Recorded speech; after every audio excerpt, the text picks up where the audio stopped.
Drums of War, Chapter 46, Part 4, A Bride. Aboard the Robin Williams. Admiral Jock watched as red icons flickered to yellow and grey by the dozens as it came into range of just one of his ships. The Exarch had built new ships since the outbreak of hostilities. They were generally comparable in size to a heavy cruiser, or maybe a light battleship, and they were admittedly powerful. His destroyers couldn't stand up to focus fire from two of those ships for long, and they were outnumbered at about 20 to 1. However, they were lumbering beasts, and the destroyers of the Second Star Rapid Response Group was highly mobile. Even pressed up against a planet, his skippers could maneuver in surprising ways. Well, not the skippers, but the helmsmen, to tell the truth, but it takes more than a steady hand and a clear mind to command such a vessel under action. His officers had what it took in spades and buckets.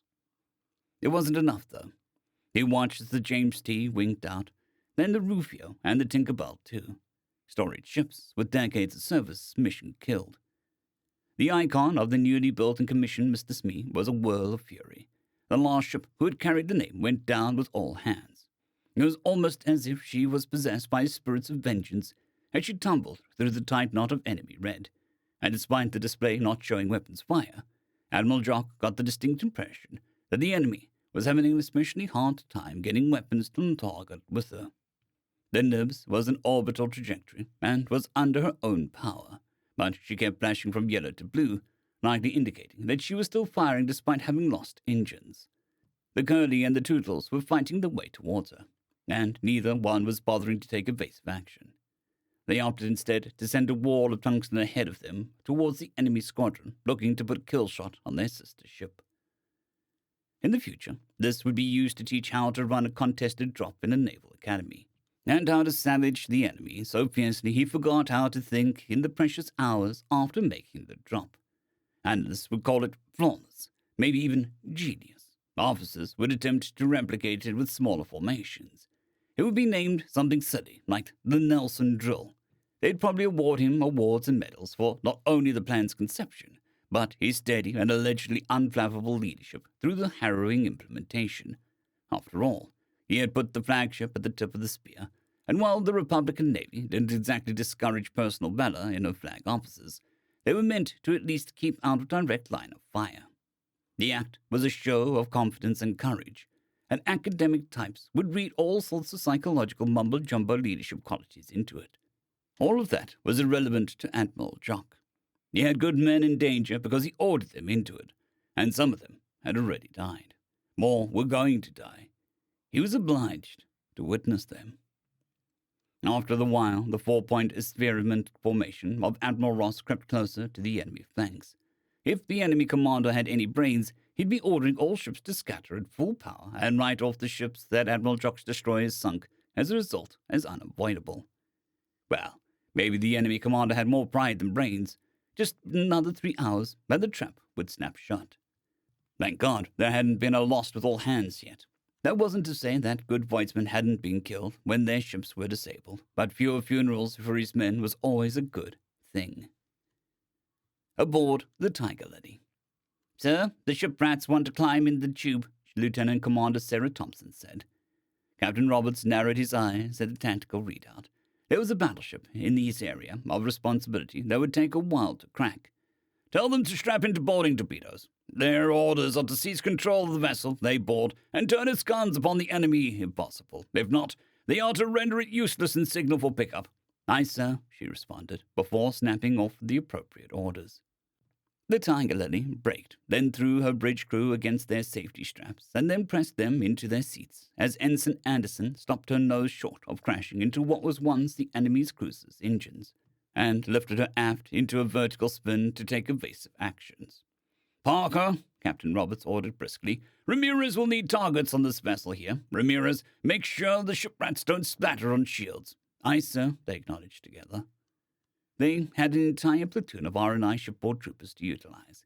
They might as well be useful, since they weren't being held in reserve for ground operations. Third Fleet brought the reinforcements for that. But then again, if they didn't hurry, General George would finish before the first drop pass. Besides, they'd complain if they went for another entire battle, just waiting on high alert. It had been long since Fleet Admiral Lucius Maximus Decimus had been made to deal with republics of any stripe. Frankly speaking, he would have preferred not to, as they had an irritating tendency towards informality. In this circumstance, however, he was bound by honor. The very blood of the eternal emperor was in this battle, even if said blood had no care for the throne on Romanova. This alone would have ensured that he should hold his command tightly in rein. However, the woman known as the Saw had sent him a final communication.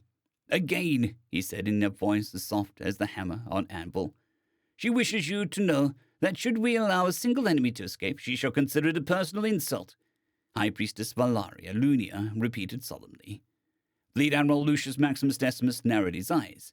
What to say to that? He could not leave the words unanswered in views of his command, but, on the other hand, the Saw had every right to state her expectations. However, the manner in which she did carried implications on not only his command, but the character of Romanova as a whole. "Our answer shall be our deeds," he said slowly. "Let her look on our works and judge for herself whether insult is offered." Pontifex Maximus Quintus Verus nodded on grave approval of his holographic display about the mosaic depicting Jupiter casting a thunderbolt flickered to life. "As to that," he said, "the enemy does not come in force to relieve what the Saw has trapped." Fleet Admiral Lucius Maximus Decimus showed his teeth. "They only outnumber us 5-1. Let us show them the folly of such odds." In the void some 120 light minutes or so away, squadrons began to form up for the line, and, at a set of some very direct order, did not go charging forward for honor and glory. Instead, they formed defensive blocks along the system's plane, and mainly focused on interdicting the force translating into the system from hyperspace. Republicans often would say that Romanova could punch well above their weight, but that was the opinion of a military that could and would employ overwhelming force to solve problems. Romanova had to husband their strength and strike with cunning. The vanguard was more veteran than the reserve, but only just because the reserve had joined the conflict green, and more veteran than both was a smaller force of elite vessels whose crews waited behind the lines to stop any potential enemy breakthrough, reinforce flagging squadrons, or deliver a killing blow to a stubbornly resistant formation. The Exarch obligingly met the Roman staggered block formation with a solid line formation. This was a mistake. Aboard the Trafalgar. "Do we have an update on our courier force yet?" Admiral Ross asked as she glared at the blank spot on the holographic display. "Running late," Hobbs said. "Apparently they had a convoy of shipping to sink before they could head out to the drop-off location. I asked for an update, not why they weren't there 2 weeks ago. Aye, ma'am. Lord Admiral Brixton sent his regards with an ETA that works out to," the officer seemed to run a quick calculation here, "about 90 minutes from now." "Their Superurban will come in there," Admiral Ross said, pointing to a shadow of one of the system's 2 gas giants, "and try to hit the largest targets while we're busy trying to sphere the main fleet. Tell our escorts to keep an eye out for a translation in that general area. And I want ships in the battleship to light cruiser range to have a salvo ready for if it shows up. Aye, ma'am." There was hope that Lord Admiral Brixton would arrive before the superweapon. Apparently, it had been driven off again when it looked like it was going to lose more than 10% of its ships by engaging with the task force. But there was no telling how close the thing had been lurking. Admiral Ross thought that the enemy had the sense that it was coming. Not this exact assault, but the Republic was aiming for a command and control center. Of course, the Exarch might have only realized that once the Republic started shoving them off their conquest for what might have been the first time in their entire recorded history. She pitied a civilization that had only victories in their records. Regardless of what the enemy were up to, Admiral Ross knew that there was no finer voiceman than a Star Sailors, as much as a Goldo to admit it. The second Star Rapid Response Group came close, but only close, and that only because of the incredibly high standards for helmsman combat maneuver scores to even be considered for the posting. The Star Sailors, on the other hand, lived in between the stars for their whole lives, and they understood their ships the way only folks who understand their homes can. Lord Admiral Brixton could make it. She might be able to set a slave free instead of being forced to kill it. A few red icons blinked to green, and her eyes went ever so slightly wider. "Really, you authorized boarding torpedoes while you were pinned against a planet? Jock, you whiny son of a bitch. I bet you have the enemy commanders foaming at the mouth." Admiral Bingaman Hughes commented from his station. I think I owe the man an apology. I did tell you so, aye, ma'am. Admiral Ross allowed herself a brief moment of grave satisfaction as the center groups achieved flanking positions at the 4 major points, and swarms of tiny blue dots began streaking towards the enemy fringes. Admiral Jock could disengage now, and the order of battle wouldn't be likely to change. Admiral Ross knew that man by reputation, though. He wouldn't quit the field so long as a single Republican vessel was under threat. Approximately 23 minutes later, red icons began to blink to yellow and grey in a rapidly contracting wave. Rapidly, in terms of naval combat, anyway. She estimated that if the enemy failed to surrender, it would be totally destroyed or disabled in approximately 37 hours, within parameters. She ordered her officers to pound on every lost enemy vessel until one of 3 outcomes was achieved. It really never occurred to her that such an attitude might be how she got the nickname the Saw.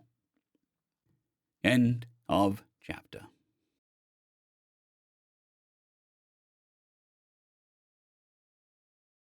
I'd greatly like to thank our Tier 5 channel members, Caspar Arnholt, John Creighton, Manatharia, 050, Dragzoon WRE, and Elijah Silvercross. Thank you very much.